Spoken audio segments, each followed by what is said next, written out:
Well, good morning and thank you for joining us on African Free Press Television. My name is Leo Oketa with the news updates.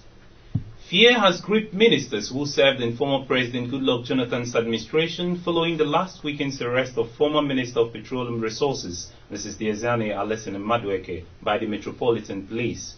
The fear in the camps is strengthened by the revelation that anti-corruption agencies are actively collaborating with their counterparts in London and developed countries in probing key officials and ministers of the past administration.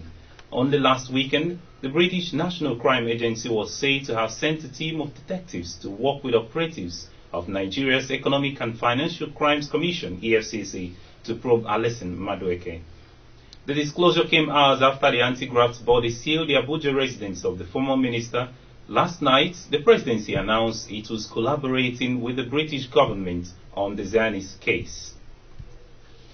Former President Goodluck Jonathan has clarified that his administration only spent 333 million naira on 3 independence anniversaries from 2012 to 2014, contrary to the 64 billion naira alleged to have been spent by Governor Nasir El-Rufai of Kaduna State. The immediate past Minister of National Planning during the Goodluck Jonathan presidency, Abubakar Suleiman, in a statement on Sunday, described as tissue of lies the statement posted by Governor El-Rufai on his Facebook wall on October 1st, 2015, alleging that the Jonathan administration spent billions of naira on Nigeria's independence anniversary celebrations in 4 years. Nigeria's President Muhammadu Buhari has finally visited the National Hospital Abuja to see victims of Friday Abuja bomb explosions. This is coming over 48 hours after multiple explosions ripped through 2 densely populated areas of the Federal Capital Territory, killing at least 20 people. A huge outcry followed Buhari's failure to visit either the bomb sites or even any of the hospitals where the victims are being treated. Many who had seen the president's refusal to visit the victims as insensitive and callous took to social media to vent their frustration. The president's visit was brisk. He spent few minutes with hospital management. He then said federal government would pick the hospital bills of surviving victims but failed to say anything about the dead. Again, Nigerians say the promise to pick the bills is lackluster and smacks of hypocrisy. Latest report from the Federal Capital Territory on the Kuje bombing says calm has returned to the area after Friday's bomb blasts. Ebonyi State government has awarded scholarships to 3 female graduates from the state to be trained in aeronautical school as pilots. The project will cost the government 60 million naira. Governor David Umahi announced the gesture during the State Executive Council meeting. The governor had set up a committee headed by his senior special advisor on religion and welfare matters, Reverend Father Abraham Wale, to choose 3 best female graduates, 1 from each of the 3 senatorial zones of the state. Briefing the governor and the EXCO members on the outcome of the assignment, Reverend Father Wale said 2 best candidates from each of the 3 zones were selected after the first and second sections of examinations were conducted for them. Thereafter, the names of the 6 best candidates were forwarded to the State Executive Council and they were re-interviewed before the best 3 emerged. They are Onyinyechi Okoro from the south, Linda Obodo from north, and Victoria Okorie from central. Wale said the best 6 candidates were re-interviewed in line with the governor's directive to ensure transparency and honesty in selecting the best 3. The Nigerian Navy has warned tanker drivers who park and block the entrance and exits of Kirikiri town to desist from doing so that its personnel deployed on Kirikiri Bridge would always ensure traffic flow on the entrance and exits of Kirikiri town.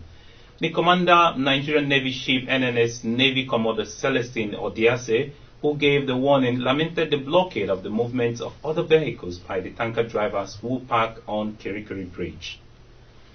The chairman of the All Progressive Congress APC Kogi State Chapter, Alhaji Hadi Ametuo, has appealed to Kogi State citizens to elect his party's gubernatorial candidate, Prince Abubakar Audu, promising that the 11 billion naira allegedly embezzled by the former governor while in office will be returned to the state. Ametuo made the appeal while addressing newsmen after the Eid al-Kabir 2015 prayer.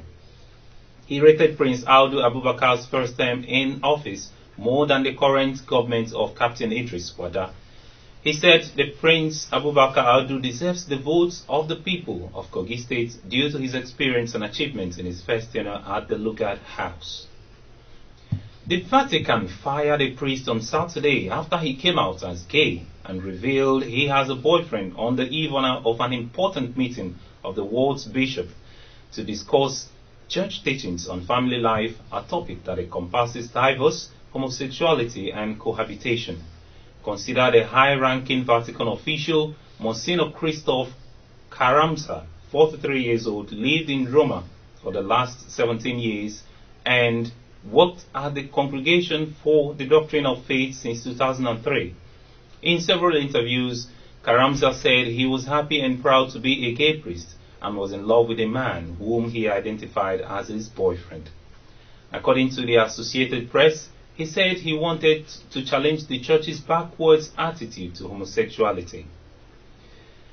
The Zimbabwe Energy Regulatory Authority, ZERA, is pushing for legislation to ban importation and use of electrical gadgets that consume a lot of power, an official said. The new legislation being considered will prohibit the use of all electrical products, local and imported, that gobble too much power, as the country is facing deficits. ZERA said the law will compare rating of all electrical appliances or gadgets for energy efficiency and provide for strict inspection of the same at the port of entry. Zimbabwe has already crafted legislation prohibiting the use of incandescent bulbs as part of the widespread measures to manage its power crisis.